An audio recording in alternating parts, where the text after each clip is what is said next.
Bonjour à tous, bonjour à toutes. Bienvenue à ceux qui nous visitent pour la première fois. Et j'en profite pour souhaiter la bienvenue aussi à ceux qui nous écoutent sur Internet, qui n'ont pas pu venir ici physiquement. Qu'ils sachent qu'ils sont avec nous aujourd'hui et en présence du Seigneur. Afin de remettre ce culte dans les mains de notre Seigneur, prions. Oui Seigneur, merci une fois de plus de nous permettre de nous rassembler en ton nom, pour ta seule gloire Seigneur, pour louer ton nom, pour louer et adorer ton saint nom et ta création Seigneur. Merci pour les messages qui nous seront distribués aujourd'hui. Puissions-nous être attentifs à la parole qui nous sera transmise. Au nom de Jésus. Amen. Je vous propose d'ouvrir la parole justement dans Psaume 118, les versets 19 à 24. Je vous laisse le temps d'ouvrir vos Bibles. Ouvrez-moi les portes de la justice. J'entrerai et je louerai l'Éternel. Voici la porte de l'Éternel. C'est par elle que les justes entrent. Je te loue parce que tu m'as répondu, parce que tu m'as sauvé. La pierre qu'ont rejetée ceux qui construisaient est devenue la pierre angulaire. C'est l'œuvre de l'Éternel et c'est un prodige à nos yeux. Voici le jour que l'Éternel a fait, qu'il soit pour nous un sujet d'allégresse et de joie. Et afin de joindre le geste à la parole, je vous propose de vous lever et de chanter ce premier chant, « J'entrerai dans ses portes ».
Vous pouvez prendre place.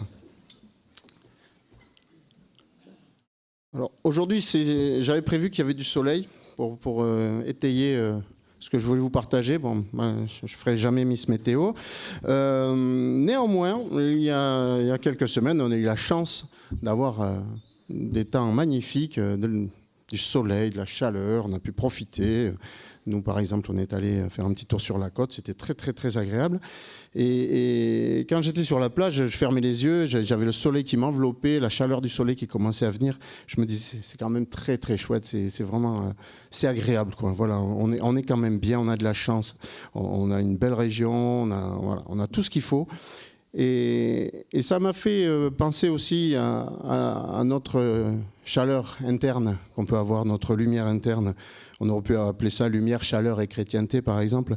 Et je me dis que nous, on a la chance, chrétiens, d'avoir cette chaleur, cette lumière qui est en nous et que nous tentons de refléter. Alors, avec nos travers, avec nos fautes, avec nos énervements, voilà. Bref, on essaye, tant bien que mal, de refléter cette pâle lumière. Je vous propose d'ouvrir la parole dans 2 Corinthiens 4, au verset 6.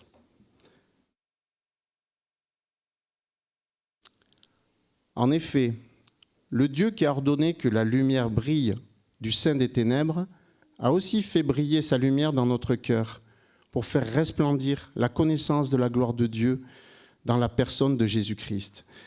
Et ce verset m'a donné envie de partager avec vous ces deux chants. Donc le premier, il est tout à fait tip-top. Voilà, ça s'appelle « Dans mon âme, un beau soleil brille ». Et l'autre, c'est « Mon Dieu est si bon ». Et je vous propose de vous lever.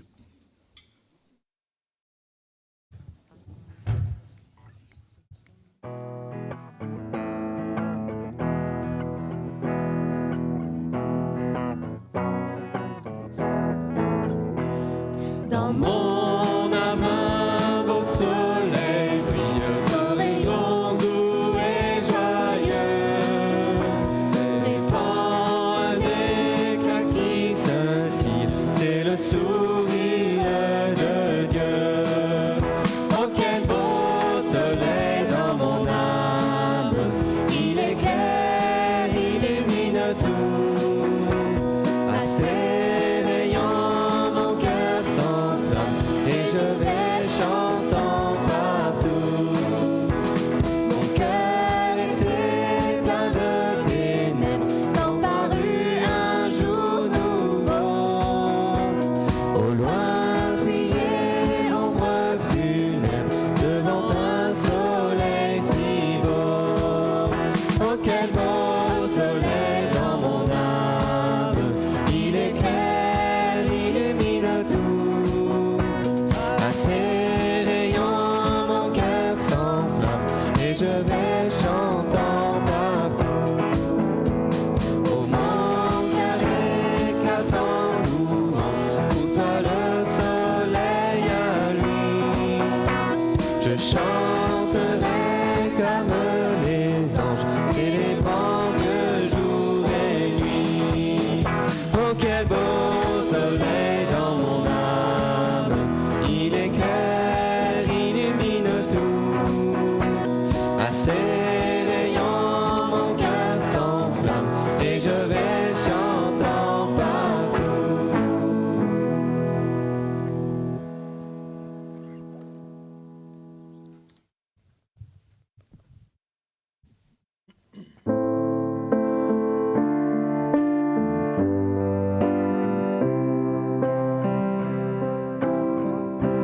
Et si bon, il prend bien soin de moi, ce Dieu si fidèle. Sais-tu qu'il pense à toi, il voudrait t'aider dans tes difficultés. Ne tarde pas, viens à lui tel que tu es. Dieu sait si bien ce qui te semble lourd, qui te fait mal, te trouble chaque jour. Il connaît tes chagrins, ta peur du lendemain. Il veut que tout concourt à notre bien. Il dit à jamais, c'est un Dieu tout-puissant. Il te répondra, viens à lui simplement. Quand tout semble noir, triste et désespéré, sais-tu que là-haut tu n'es pas oublié. Dieu sait si bien ce qui te semble lourd, qui te fait mal, te trouble chaque jour. Il connaît tes chagrins, ta peur du lendemain. Il veut que tout concourt à notre bien. Mon Dieu t'aidera, il conduira tes pas. Si tu veux marcher, appuyé sur son bras, alors ne crains plus, en lui sois affermi. Il accomplira tout ce qu'il a promis. Dieu sait si bien ce qui te semble lourd, qui te fait mal, te trouble chaque jour. Il connaît tes chagrins, ta peur du lendemain. Il veut que tout concourt à notre bien. Vous pouvez prendre place. Je ne sais pas si vous le savez, mais il y a une injonction qui revient 365 fois dans la Bible. C'est N'aie pas peur. Et N'aie pas peur, vous pouvez la lire tous les jours dans la Bible, et tous les jours, ce sera un verset différent. Donc n'ayez pas peur. Voilà, c'est le message du jour en ce qui me concerne. Après, il y en aura un autre beaucoup plus intéressant. Je vous propose un temps de prière libre, que chacun se sente libre de pouvoir prier à haute voix, à haute et intelligible voix, de préférence des prières courtes afin que le maximum de frères et sœurs puissent participer à cet échange. Et je terminerai moi-même par une prière. De l'infiniment grand à l'infiniment petit, tu t'es abaissé, Seigneur, pour nous enlever de la fosse, pour nous enlever des ténèbres, Seigneur. Tu nous as envoyé ton Fils Jésus pour racheter toutes nos fautes, Seigneur, pour nous laver. Béni sois-tu, Seigneur. Merci pour la vie. Merci pour le Seigneur Jésus, Seigneur. Merci pour ce sacrifice qui nous dépasse, effectivement. Merci, Seigneur, sois béni. Au nom de Jésus. Amen. Effectivement, il a tout créé. Il nous a tout donné. Et il est dit dans les Écritures que nous devons lui réserver une petite part, les prémices, c'est le mot qui est utilisé, de nos revenus. Et donc, vous l'avez compris, c'est le moment de l'offrande. Alors, l'offrande, je le rappelle, on le répète, on le rabâche, mais la pédagogie, c'est avant tout la répétition, diraient certains. C'est pas obligatoire. Sentez-vous libre de donner, sentez-vous libre de faire une offrande, et sachant que Dieu n'en a pas besoin, bien évidemment, mais c'est une injonction qui nous est donnée aussi. Donc, je vais appeler le frère que j'ai sollicité pour m'aider afin de faire passer le sac des offrandes. Et pendant l'offrande, je vous propose de vous lever et de chanter ce cantique « Je loue ton nom éternel ».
Prions pour les offrandes.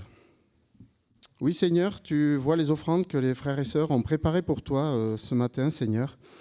Accepte-les comme les louanges que nous avons lancées vers toi, comme les prières, comme toutes choses que nous faisons aujourd'hui, Seigneur. Accepte-les comme un signe de reconnaissance, Seigneur, pour tout ce que tu fais et que tu feras pour nous dans cette vie. Amen. Oui, nous avons chanté « De la terre à la croix, payé pour moi ». Et c'est quelque chose d'impensable pour nous, le sacrifice de la croix. Je lisais encore un reportage sur un documentaire. Le sacrifice de la croix, c'était réservé vraiment à la pire des engences humaines. C'est-à-dire c'était la mort la plus infamante.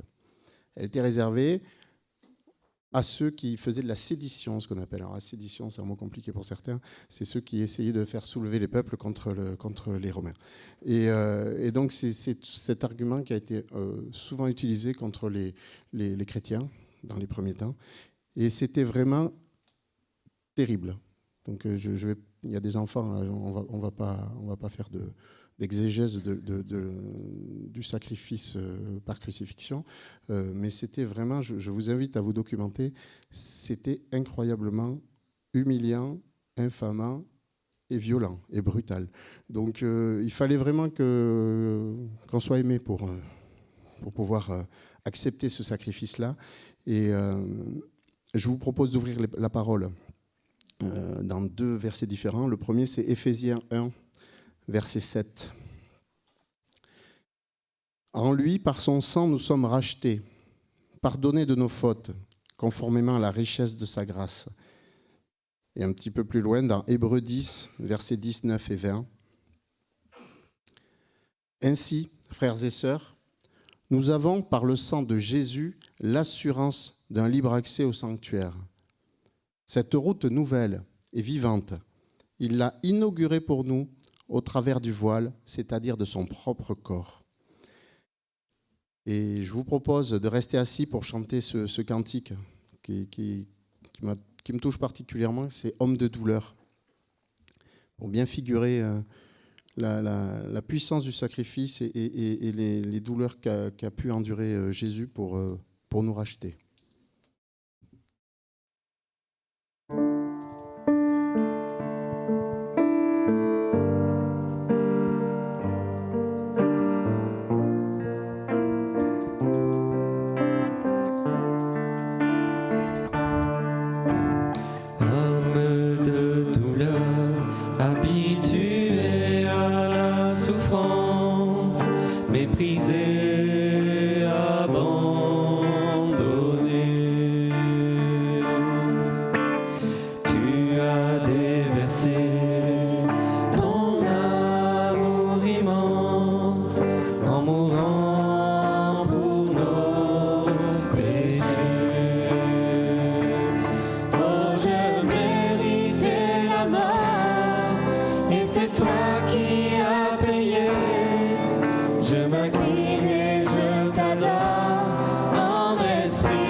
Tu me demandes simplement de l'accepter.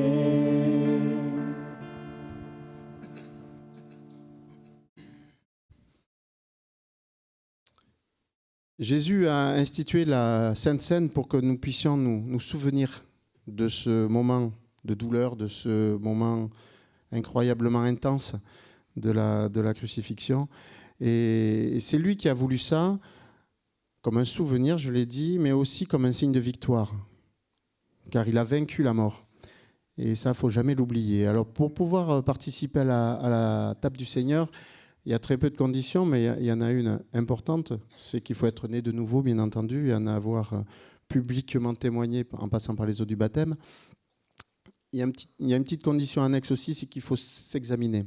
Il faut être en phase avec le message du Seigneur, la puissance de ce message-là. Et il faut s'examiner, car c'est écrit aussi, on va pas le redire parce qu'on les répète assez souvent, il faut s'examiner car quiconque prend la Sainte Seine de manière indue publie un jugement contre lui-même. Donc pour tous les frères et sœurs qui veulent participer à la Sainte Seine, je vais vous demander de vous lever, bien évidemment, pour faciliter la distribution. Et comme il est de coutume dans notre Église, nous nous attendrons pour prendre les éléments ensemble. Et donc j'appelle les frères que j'ai sollicités avant ce culte pour me prêter main forte.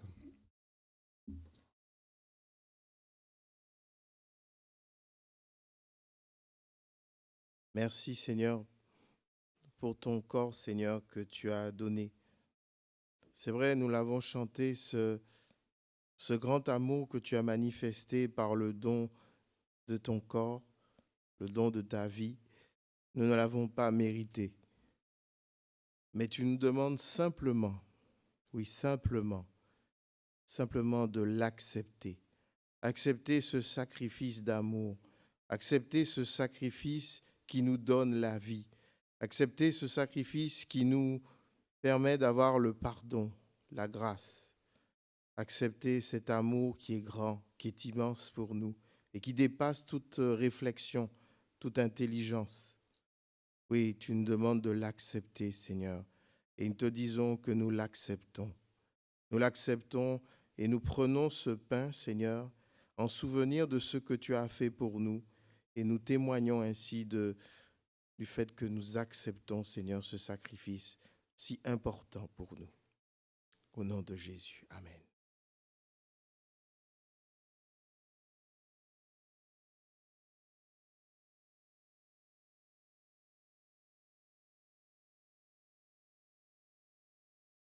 Oui, Seigneur, c'est ton sang précieux qui a coulé. Tu aurais pu rester dans ton trône de gloire, nous regarder nous débattre, mais par amour, tu es venu nous chercher, Seigneur. Tu es venu racheter notre dette, racheter nos iniquités.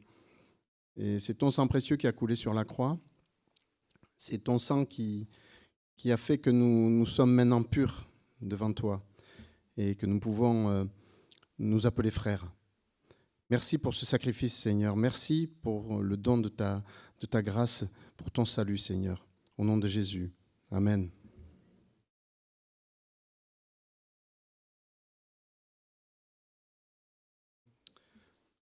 Pendant que les frères ramassent les coupes, je vous propose de tous vous lever et de chanter ce dernier chant de la présidence qui est « Christ est la lumière ».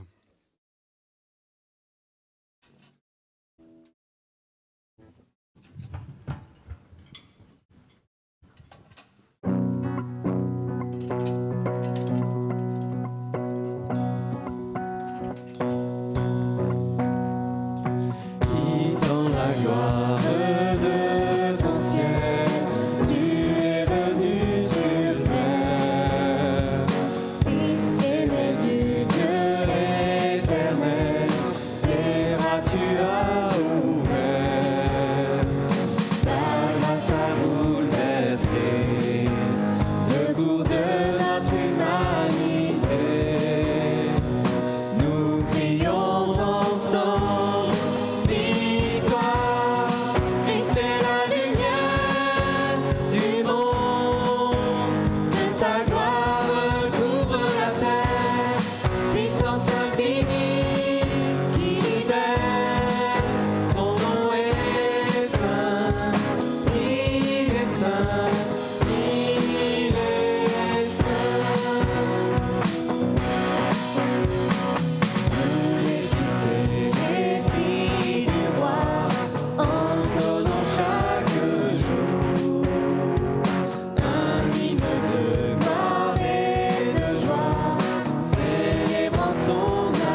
J'invite maintenant les enfants à rejoindre la chorale. Aujourd'hui, ils vont continuer à pouvoir louer le Seigneur. Quelle chance ils ont.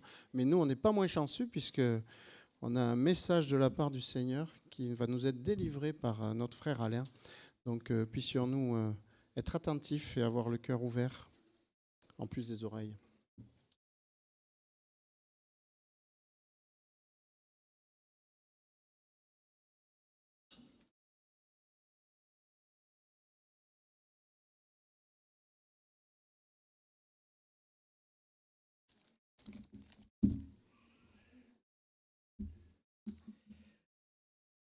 Bonjour à tous. Le thème du message de ce matin, de ce que je voudrais vous partager, est celui-ci, Dieu et la science. Alors, il y a peut-être des scientifiques parmi nous, mais s'il n'y en a pas, vous n'êtes pas tout seul, j'en fais partie. Et la raison pour laquelle je voudrais partager quelques pensées sur Dieu et la science, c'est suite à un témoignage personnel. Nous sommes en 2026. Il y a 60 ans exactement, je découvrais le Seigneur. C'était en 1966, donc j'avais 14 ans. Alors, ne passez pas le restant de la matinée à calculer mon âge. Je vous le dirai tout à l'heure directement.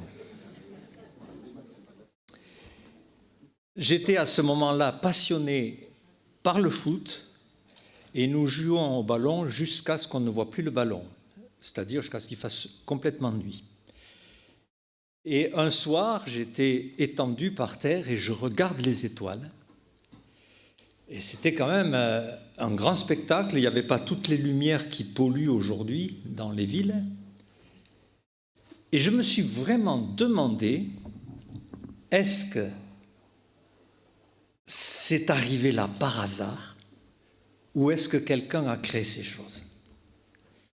La méditation a duré très peu de temps, quelques minutes, et j'ai oublié cela. Quelques mois après, exactement au même endroit, je découvrais la Bible pour la première fois. Et ce verset, levez les yeux en haut et regardez. Qui a créé ces choses? Quelle interrogation, on m'a donné une Bible, et dans cette Bible, les premiers mots, c'était la réponse. Au commencement, Dieu créa les cieux et la terre. Juste pour vous dire déjà cette petite exhortation, si vous avez des questions honnêtes et vous les exprimez à Dieu, il y aura des réponses honnêtes qui vont arriver. Alors la science a toujours affirmé que la matière a toujours existé, qu'il n'y a pas de commencement, qu'il n'y a pas de créateur. Et jusqu'au XXe siècle, il y avait donc cet enseignement général. Ça siffle, c'est très fort.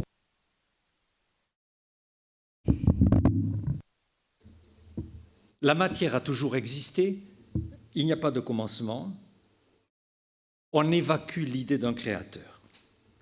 Alors, un des grands scientifiques du XXe siècle, c'est Einstein. Il découvre l'énergie, la vitesse de la lumière et fait des travaux sur E égale mc2. L'énergie est égale à la masse multipliée par la vitesse de la lumière au carré. Et dans ces travaux, il va glisser des informations, une équation pour valider la constance cosmologique de la création. Et il croit fermement, nous sommes en 1915, et toutes ces choses, il les découvre, il n'a que 26 ans. Einstein a été jeune avant d'être vieux. On le voit toujours vieux, mais il était jeune. Il croit dur comme fer que l'univers est fixe Et puis il y a en 1922 un prodige, Alexander Freeman, mathématicien exceptionnel. Il regarde les travaux d'Einstein et il découvre une erreur. Vous la voyez à la 8e ligne, l'erreur. Elle saute aux yeux, n'est-ce pas? C'est évident. Il lui écrit, mais vous vous trompez. Et sur la constance de la cosmologie, et Einstein dit, oui, c'est vrai, et il reconnaît cela, parce que Alexander Freeman, par ses calculs, découvre que l'univers, toute la création, toutes ces étoiles, est en extension. Ça bouge. Ce n'est pas fixe. Et Einstein dit « Je suis convaincu que les résultats de Freeman sont à la fois corrects et lumineux ». Et il publie un mea culpa dans une grande revue scientifique allemande. En 1929, c'est Hubble, un astronome américain, qui aussi découvre que l'univers bouge. Et au XXe siècle, tout d'un coup, la science reconnaît, pour faire bref, qu'il y a eu un départ, puisque c'est en train de gonfler, toutes les planètes s'éloignent les unes des autres, les galaxies s'éloignent les unes des autres. Ainsi, nous dit la Bible, parle l'Éternel qui a créé les cieux et les a déployés. Et on voit dans la Bible cette image de mouvement, de progression. Le mot déployer en hébreu, c'est nata, qui est aussi traduit par étendre. Le Seigneur a créé le ciel et a étendu sa création. Et ce point de départ va être appelé par les scientifiques le Big Bang. Voici un des schémas avec un point de départ. Et nous savons, nous, que Dieu, au commencement, par la puissance de sa parole, a créé le ciel, l'univers, et ensuite va créer la vie que nous connaissons. Alors, c'est l'orgueil humain qui dit non, il n'y a pas de Dieu, ce n'est pas possible. La plupart des gens avec lesquels je suis en contact, quand j'ai essayé de parler de ce sujet, c'est toujours du hasard. Ce n'est pas possible qu'il en soit autrement. Mais pourtant, de temps en temps, même la presse reconnaît, ne peut pas écarter Dieu comme cela. Voici, j'ai beaucoup de magazines parce que ce sujet me passionne. Et vous avez, par exemple, dans la gauche, Le Figaro, quand la science croit en Dieu. À droite, vous avez aussi un magazine Science et Vie. C'était en 1913, en 2013, je l'avais acheté, et il y a un grand chapitre, tous ces savants qui avaient la foi, les plus grands noms, qui ont la foi. Il y a aussi un autre magazine, le Figaro Magazine, et dans ce Figaro, le directeur de recherche sur les sciences de la matière dit « Dieu n'est pas réfutable par la science », etc., etc. Je l'avais mentionné une fois, mais je ne l'ai pas amené parce qu'il est... Bon, c'est un peu lourd. Il y a un magnifique livre, il fait 500 pages, qui a été publié en 2021, « Dieu, la science, l'épreuve ». Alors, ce livre a été écrit par 2 ingénieurs, dont l'un dit « J'ai été incroyant jusqu'à l'âge de 20 ans ». Et ce livre est préfacé par un prix Nobel de physique. Ce livre est vraiment un régal à lire. Il est très, très, très accessible et très facile à lire. Comment ne pas citer Isaac Newton, considéré comme dans le top 10 des plus grands savants de tous les temps. La merveilleuse constitution de l'univers, avec son harmonie incomparable, n'a pu se faire que selon les plans d'un être omniscient et tout-puissant. Cela demeure ma plus haute et ultime conviction. Mais vous allez dire, mais attendez, il y a un savant quand même qui n'était pas tout à fait dans la même ligne, c'est Galilée. Galilée, il était opposé, n'est-ce pas? Mais pas du tout, pas du tout. Galilée ne s'est jamais opposé à Dieu. Alors certains théologiens, bien sûr, avaient une lecture très simple et pas très réfléchie de la Bible.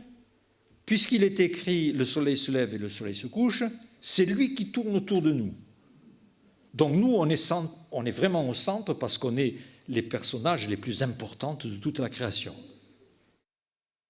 Et voilà, c'était la façon d'expliquer la Bible.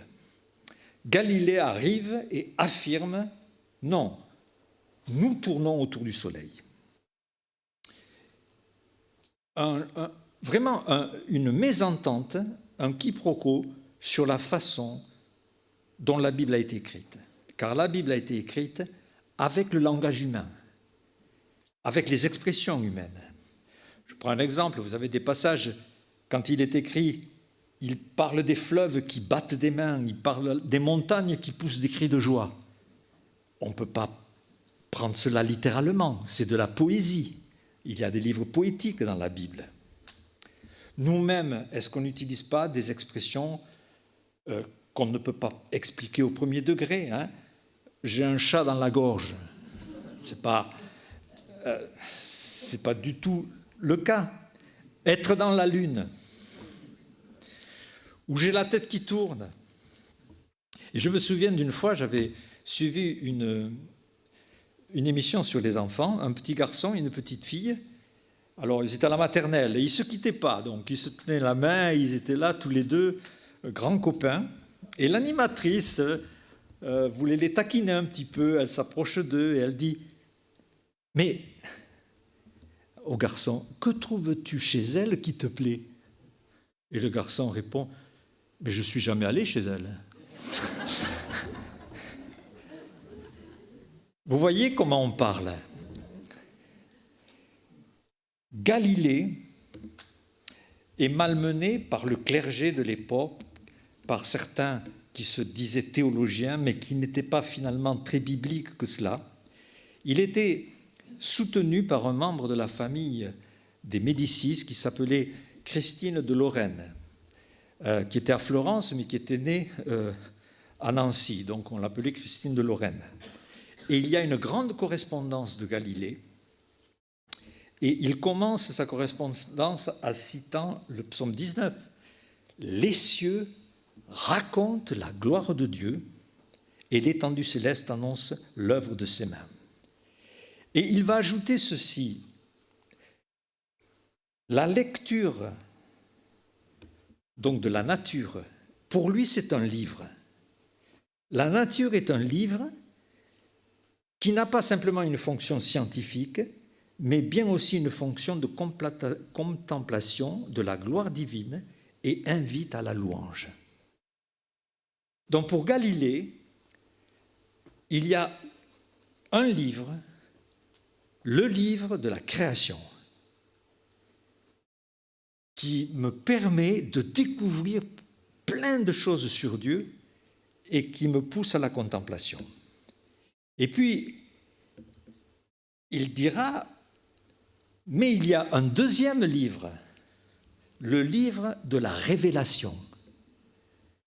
Et il explique à Christine de Lorraine, les prophètes ont inspiré par un Dieu tout-puissant, omniscient, auraient pu nous enseigner des vérités scientifiques si cela avait été utile à notre salut. Et Galilée cite Salomon, le plus sage et le plus intelligent de tous les hommes. C'est lui qui dit dans Ecclésiaste, le soleil se lève et le soleil se couche. Et il dit, mais ça pose aucun problème. Et Galilée ajoute, pour moi, Dieu nous a donné 2 livres. Il nous parle par 2 livres. Le livre de la création et le livre de la révélation ont la même source, le Verbe divin. Et si vous, on n'a pas le temps, mais si vous regardez le psaume 19, tout le psaume 19, n'oubliez pas, tout le psaume, c'est la première moitié, le premier livre, le livre de la création, la deuxième moitié, le livre de la Révélation. Et c'est comme cela que Dieu m'a parlé en 1966. Livre de la création et qui m'amène au livre de la Révélation. Et ainsi, ces deux livres font des va-et-vient constamment. Et c'est utile pour nous, sans être scientifique, de profiter de ces livres. Alors, Ésaïe 40, verset 26, « Levez les yeux en haut et regardez qui a créé ces choses. » Nous avons commencé avec ce verset, mais la suite dit « Qui fait marcher en ordre leur armée ?» Qui fait en sorte que les planètes, la Terre bouge comme elle bouge? Il les appelle toutes par leur nom, par son grand pouvoir et par sa force puissante. Il n'en est pas une qui fasse défaut. Il y a un ordre, une précision dans l'univers qui est absolument incroyable. D'ailleurs, on appelle l'univers cosmos. Et cosmos veut dire ordre. Donc c'est quand même précis. Personne, en se couchant hier soir, a douté que ce matin, il ferait jour. Peut-être pas soleil, hein, désolé, mais au moins jour. Car le soleil est là, même si on ne le voit pas. Mais vous vous rendez compte que la Terre, en ce moment, nous tournons à 1600 km/h sur nous-mêmes. Nous avançons autour du Soleil à la vitesse de 100 000 km/h.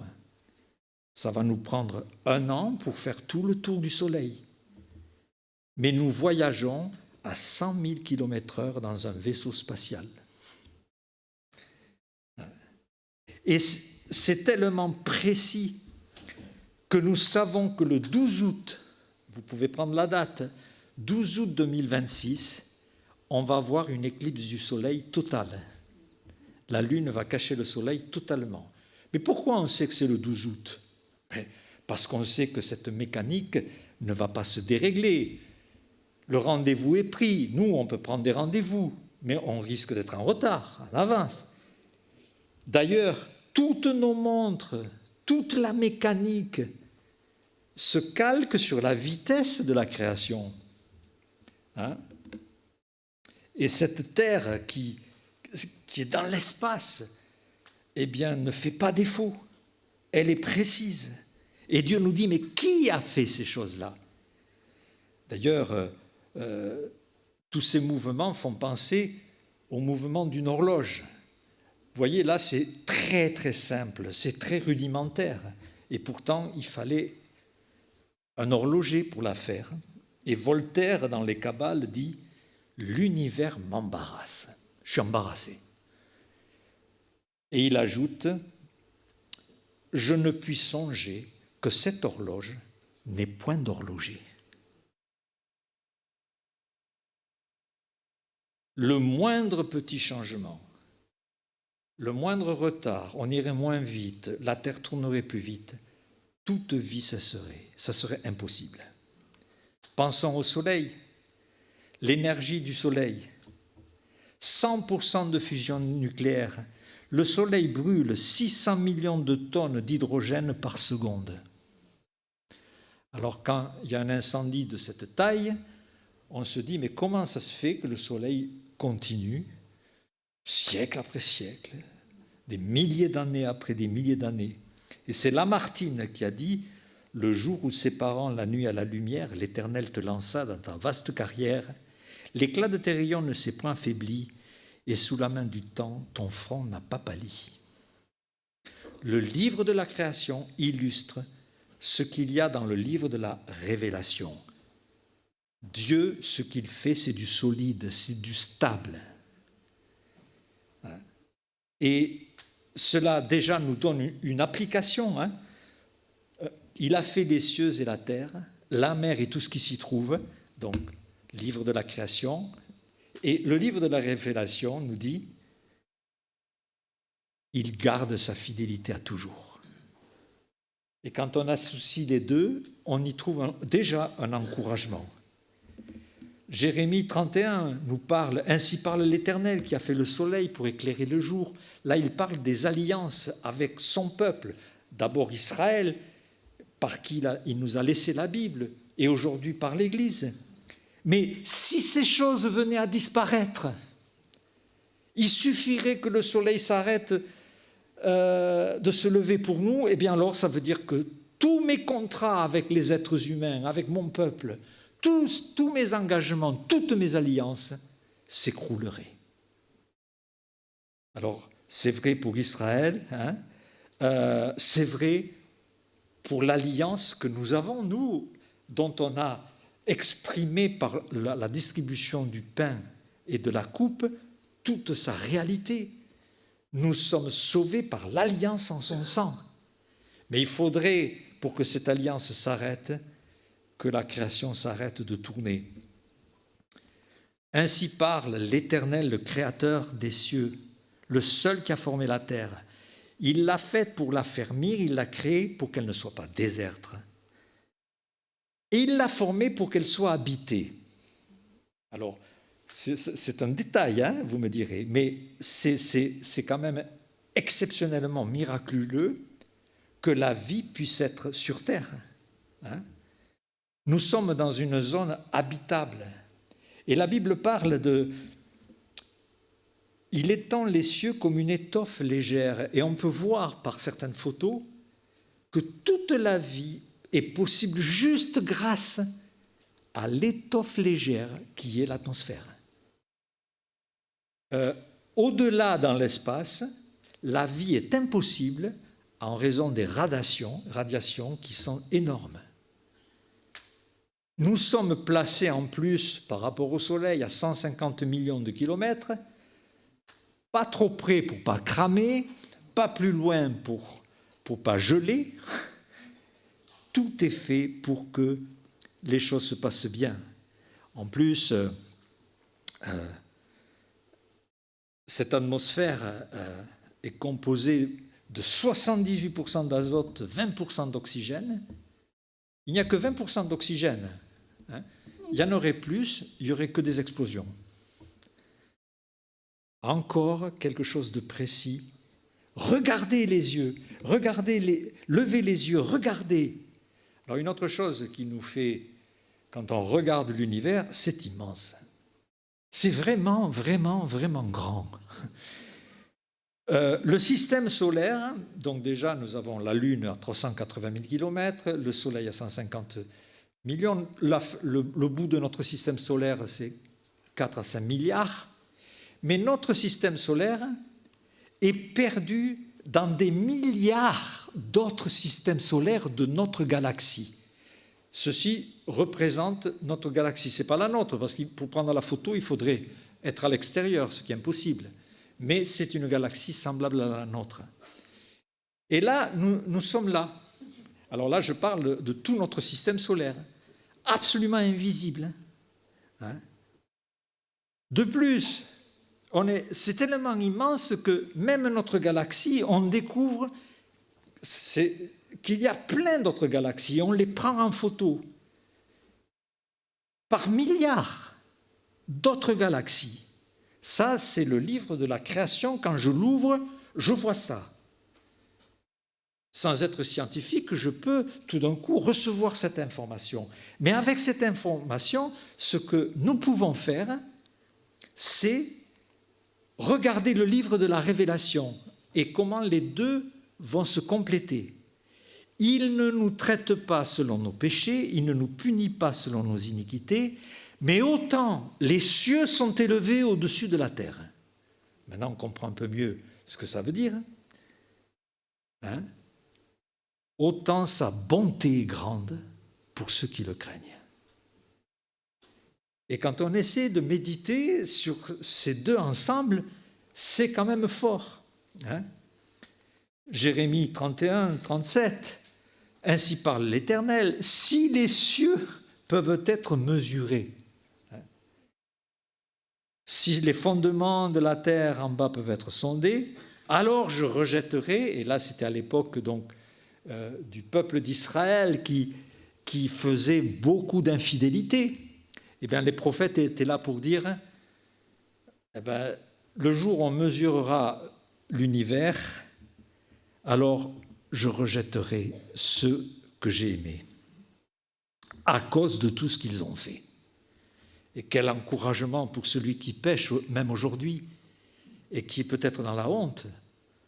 Hein? Dieu s'est engagé, Dieu connaît les pensées de l'homme. Il sait combien nos pensées sont vaines et petites. Hein? Et puis nous avons ce verset, « Mes pensées ne sont pas vos pensées, autant les cieux sont élevés au-dessus de la terre. » Vous voyez comment les deux livres constamment se complètent. Et puis, quand je contemple les cieux, ouvrage de tes mains, alors je regarde le premier livre, hein, je contemple les cieux, et ça m'amène à une réflexion, mais qu'est-ce que je suis? Mais qu'est-ce que l'homme pour même que tu t'intéresses dans tout ça? Mais on est si petit, mais pourquoi Dieu s'intéresse à nous? Et pour montrer, alors on l'a vu, je vais vous montrer notre taille d'une autre façon. Ici, c'est une photo de la Terre. Vous la voyez, la Terre? Enfin, c'est au bout de la flèche. Mais c'est pris à côté, hein, c'est pris par un engin qui s'est posé sur Mars. Hein, et il a photographié la Terre. Alors, vous êtes tous en photo, là, c'est sûr. Mais qu'est-ce que nous sommes pour que celui même qui remplit l'univers, qui a tout créé, m'aime tellement qu'il a donné sa vie pour moi? Vous vous rendez compte? Alors qu'on sait que selon le livre de la Révélation, même comment Dieu pourrait-il habiter avec nous? Puis c'est ce que Salomon a dit quand il a fait la dédicace du temple, alors que les cieux des cieux ne peuvent le contenir. Hein? Ils me feront un sanctuaire, j'habiterai au milieu d'eux. Et le Nouveau Testament nous dit, si quelqu'un m'aime, nous viendrons, nous ferons notre demeure en lui. Mais quel intérêt qu'un Dieu si grand vienne s'installer dans notre vie. C'est cela qui se passe. Les cieux racontent la gloire de Dieu, l'étendue manifeste l'œuvre de ses mains. Le mot gloire est intéressant. Kabod en hébreu, ça a le sens de réputation, de carte de visite. C'est sa gloire.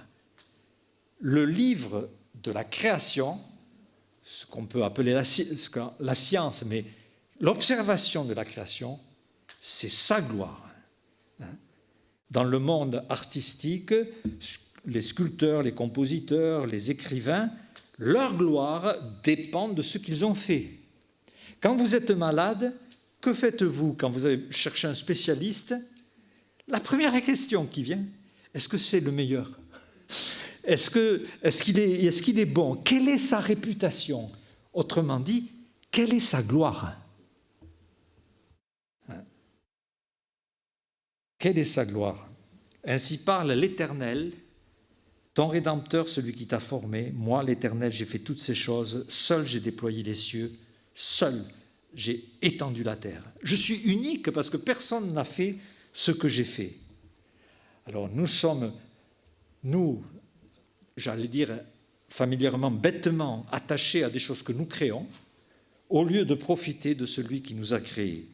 Ainsi, les idoles des nations sont de l'argent, de l'or, on les fabrique, elles ont des oreilles, mais elles n'entendent pas, elles ont une bouche, elles ne parlent pas, et on finit par leur ressembler.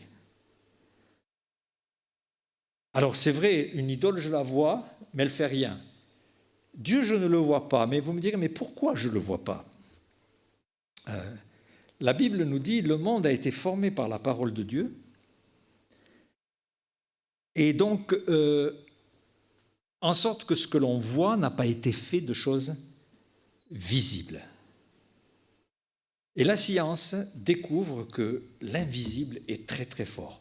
Alors, je vais aller un peu plus vite pour avancer. Par exemple, vous prenez un magnifique paysage de neige. La neige, vous la voyez. Mais qui d'entre vous a déjà vu de quoi est composée la neige? de magnifiques cristaux géométriques, et il n'y en a pas deux pareils. Et ces cristaux se mettent ensemble et vont former des flocons qui vont former un paysage de neige. Nous voyons des choses, mais en fait, tout ça est fabriqué par des choses que nous ne voyons pas.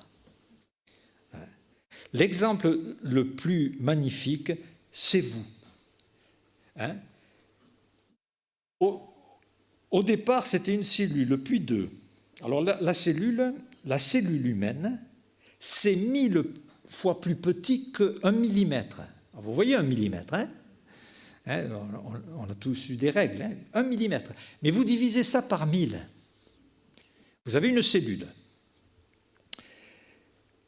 À l'arrivée, nous sommes venus, avec nos cellules, évidemment, on en a 70 000 milliards.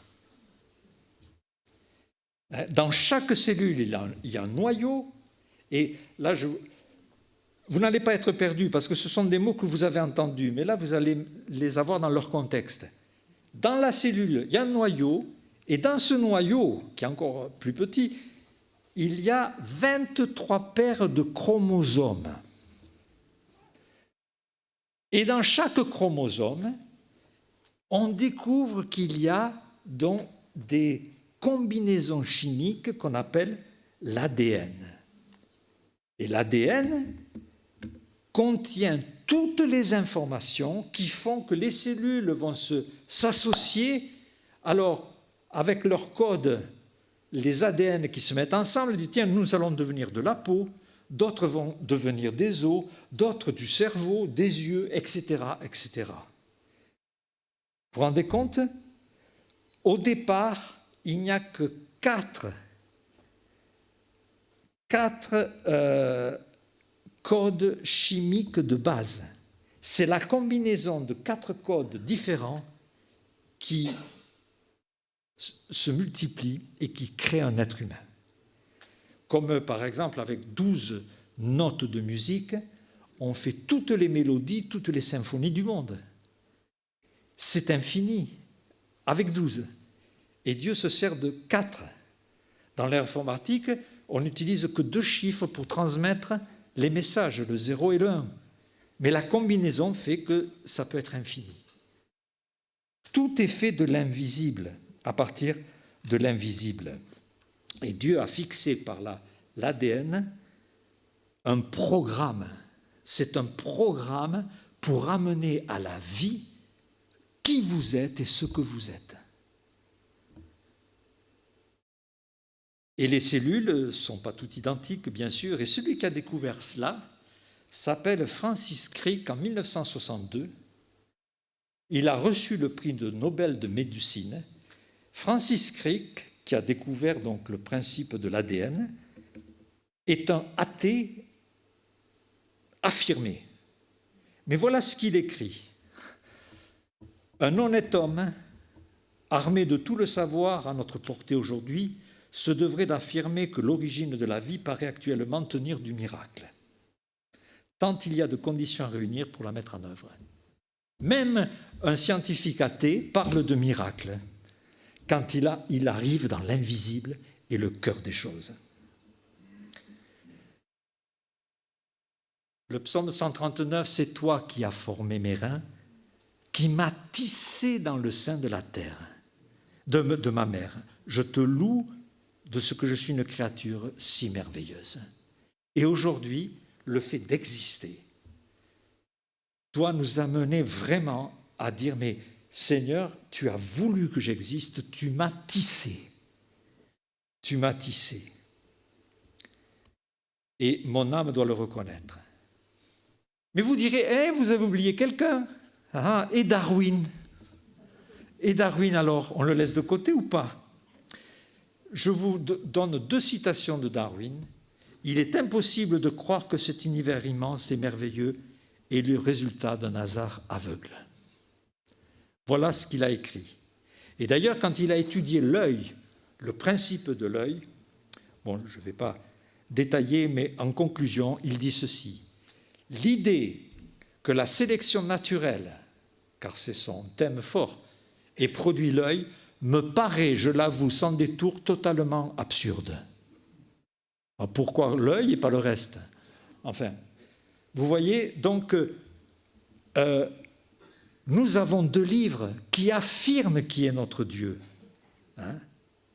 Nous devons rapprocher ces 2 livres. Et elles nous enseignent des choses sur tout. Je vous donne un des derniers exemples. Par exemple, c'est le livre de la Révélation qui nous dit « Va vers le livre de la création ». Tu serais un peu paresseux par hasard. Va vers la fourmi et regarde-la. Regarde comment elle travaille. Hein? Parce qu'elle bosse. Elle n'a ni chef, ni inspecteur, ni maître. Et elle amasse pour ne pas être dépourvue en hiver. Et cela, ça a été écrit bien avant La Fontaine. Donc, on vit aujourd'hui dans un monde très injuste, cruel, on subit plein d'épreuves de tout genre. Et je voudrais terminer avec 2 versets. Le psaume 121, « Je lève les yeux vers les montagnes, mais d'où me viendra le secours? Et quelle que soit la source de votre cri du cœur, d'où me viendra le secours? Mais le secours me vient de l'Éternel. » Mais la Bible ne s'arrête pas là. Qui a fait les cieux et la terre? Hop, rappel au premier livre. C'est sa gloire, c'est sa carte visite. Dieu nous dit, vous voulez vous confier en moi pour vous secourir? J'ai fait les cieux et la terre. Bon, je dis ça, je dis rien. Mais voilà, c'est comme cela que nous devons l'entendre. Psaume 147, un verset que j'aime beaucoup. « L'Éternel guérit ceux qui ont le cœur brisé. Il pense leurs blessures. Il soigne leurs blessures. » Et puis tout d'un coup, ça repart sur le premier livre. Il compte le nombre des étoiles, il leur donne à toutes des noms. Notre Seigneur est grand, puissant par sa force. Son intelligence n'a point de limite. C'est vrai que je ne vois pas Dieu. Je ne vois pas mon ADN, mais j'en vois les effets. Je ne vois pas le vent, mais j'en vois les effets. Je ne vois pas l'électricité, mais si je mets les doigts dans la prise, j'en vois les effets. Je ne vois pas Dieu, mais si je me tourne vers lui, je me tourne vers celui qui a donné un nom à toutes les étoiles. Notre Seigneur est grand, puissant par sa force. Son intelligence n'a point de limite.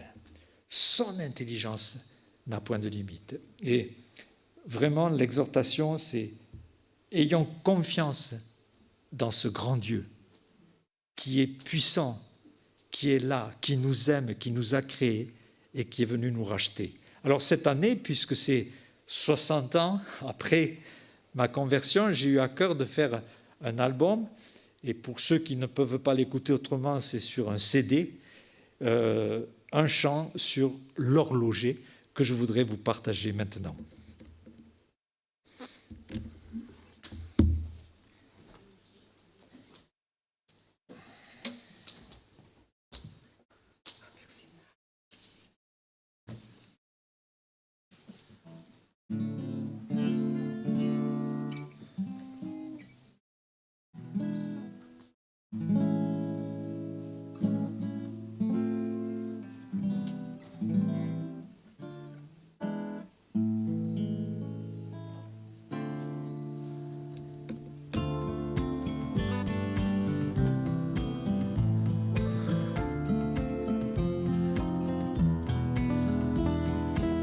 Chaque jour sois étonné, émerveillé de l'univers. J'entends pas de la musique là. Tant de grandeur, de beauté, de merveilleux. Et je me dis, cet horloge a bien un horloger. Un horloger. Tu es digne, notre Seigneur, recevoir gloire et honneur. Je vis parce que tu l'as voulu. Et dans ma vie je t'ai reçu. Pourquoi le soleil se lève? Pourquoi la terre demeure comme suspendue sur le néant? La vie est bien le label, l'empreinte de la main de Dieu, la signature du Tout-Puissant. Du Tout-Puissant. Tu es digne, notre Seigneur, de recevoir gloire et honneur. Je vis parce que tu l'as voulu. Et dans ma vie je t'ai reçu. La création nous est laissée comme un message universel. Voilà tout ce que Dieu accomplit. Notre plus grand intérêt, c'est de se tourner vers le ciel avec nos besoins et nos soucis.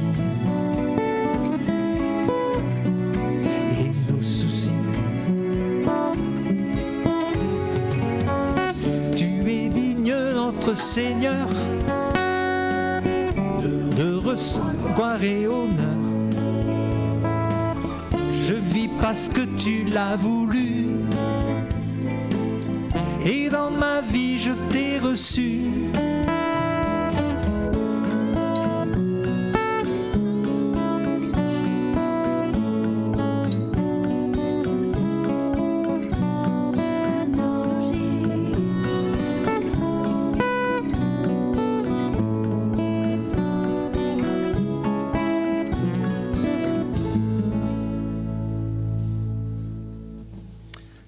Merci.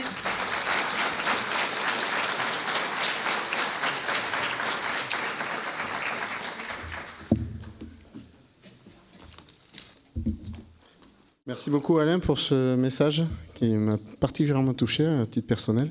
Et on a commencé avec Einstein, et si tu me permettras, on finira avec Einstein, qui a dit aussi le hasard, c'est Dieu qui se promène incognito.